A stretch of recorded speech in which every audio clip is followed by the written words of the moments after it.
Hello guys, welcome to Tech Tricks tutorial. In today's video, I will show you how to cut a clip from a video in CapCut. So let's get started. First, create a new project with the video that you want to trim. In my case, I already created a project earlier with the video that I want to trim. So I'm just going to open that up.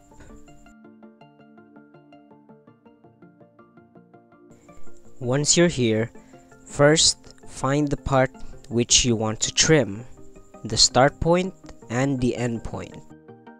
So like this, for example, this part is going to be my start point. Once you've found your start point, click on the video and then hit split.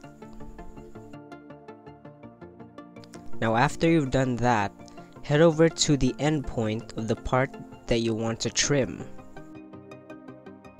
And you need to do the same thing like you did with the start point. So now you should have something like this.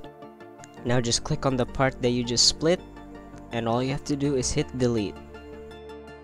And there you go. That part has been trimmed from the video. Thank you for watching this video. If you found this video helpful, please consider dropping a like and subscribing to the channel.